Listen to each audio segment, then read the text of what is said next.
नमस्कार बंधुरा RG cooking चैनेले आपनादेर सबाइके स्वागत।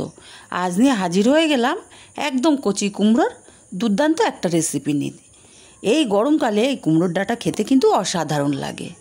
কুমড়োর ডাঁটাগুলোকে আমি ছোট ছোট টুকরো করে কেটে ধুয়ে নিয়েছি। আর এখানে দুটো ছোট সাইজের আলু একটু মোটা মোটা করে কেটে ধুয়ে নিয়েছি। আর এখানটায় এক মুঠো মটর ডাল আমি 3-4 ঘন্টা আগে ভিজিয়ে রেখেছিলাম। কুমড়ো পাতাগুলোকে একটু বড় বড় করে কেটে ধুয়ে নিয়েছি। আর আমার ফ্রিজে 5-7টা বড় বড় চিংড়ি মাছ ছিল, তাই আমি 2 টুকরো করে কেটে নিয়েছি। এগুলো চিংড়ি মাছটা পুরোটাই অপশনাল। এবার উনুনে কড়াই বসিয়ে আমি তেল দিয়ে দিচ্ছি। তেলটা গরম করে এখানে আমি কিছুটা নারকেল কুচি করে নিয়েছি। নারকেল কুচিগুলো সামান্য একটু হলুদ দিয়ে লাল লাল করে ভেজে নেব। হলুদ দেওয়ার কারণে নারকেল কুচিগুলো ভাজলে কিন্তু খুব সুন্দর একটা কালার আসবে। বেশ লাল লাল করে ভেজে নিয়েছি। এবার আমি নারকেল কুচিগুলোকে তুলে নেব। নারকেল কুচিগুলো ঠান্ডা হলে আর একটু কিন্তু ডিপ কালার চলে আসবে। নারকেল কুচিগুলো তুলে নিয়েছি। নারকেলগুলো তুলে নিলাম আর কত সুন্দর কালার এসছে দেখুন।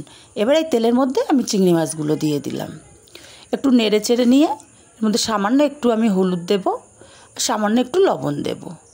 চিংড়ি মাছগুলোকে আমি খুব কড়া করে ভাজবো না, একটু হালকা করে ভেজে নেব। চিংড়ি মাছগুলো হালকা করে ভেজে নিয়েছি। চিংড়ি মাছগুলোকে আমি নামিয়ে নেব।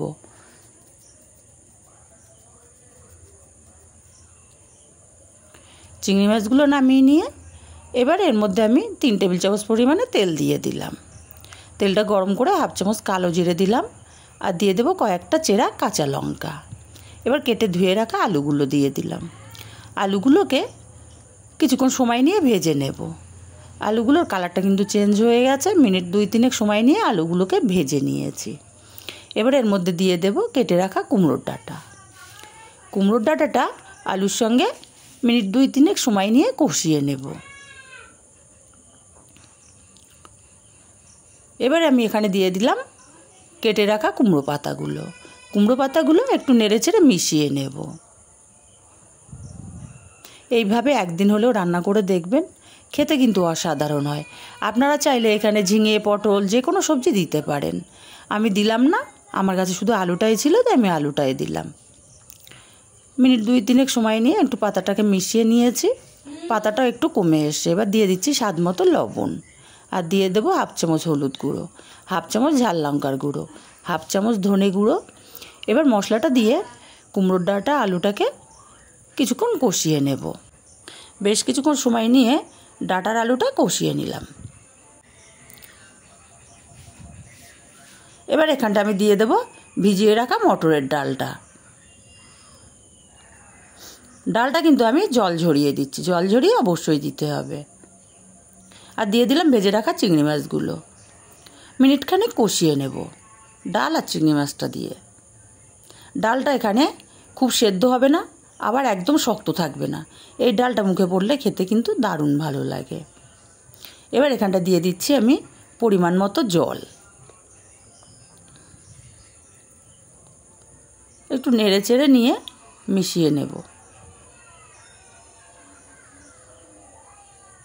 এবার ঢাকা দিয়ে আমি রান্না করব 10 মিনিট। তবে 5 মিনিট পর আমি ঢাকাটা খুলে নেব। একটু নেড়ে চেড়ে দিয়ে আমি এখানটায় 1 চামচ চিনি দিয়ে দেব।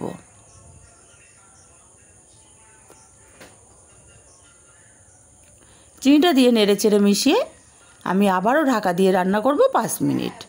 এই পর্যায়ে চিনিটা দিলে চিনিটা ডাঁটার মধ্যে খুব সুন্দরভাবে ঢুকে যাবে। 5 মিনিট পরে ঢাকাটা খুলে নিলাম আর তরকারিটা কিন্তু আমার হয়ে এসছে। এখন আমি এখানটা দিয়ে দেব ভেজে রাখা নারকেল আর দিয়ে দেব হাফ চামচ ভাজা জিরের গুঁড়ো। ভালো করে নেড়ে চেড়ে মিশিয়ে আমি নামিয়ে নেব। খুব ভালো করে নেড়ে চেড়ে মিশিয়ে নিতে হবে। এবারে আমি নামিয়ে নেব। আর তৈরি হয়ে গেল আমার দারুণ স্বাদের কুমড়োর ডাঁটার রেসিপি। কেমন লাগলো কমেন্ট করে জানাতে ভুলবেন না। এইরকম একটা কুমড়োর ডাঁটার তরকারি থাকলে কিন্তু কেউ আর মাছ মাংসর দিকে ফিরে তাকাবে না। রেসিপিটা যদি ভালো লাগে অবশ্যই একটি লাইক করবেন আর কাছের আত্মীয় স্বজন বন্ধুবান্ধবদের কাছে শেয়ার করতে ভুলবেন না। আর চ্যানেলটি সাবস্ক্রাইব করে পাশে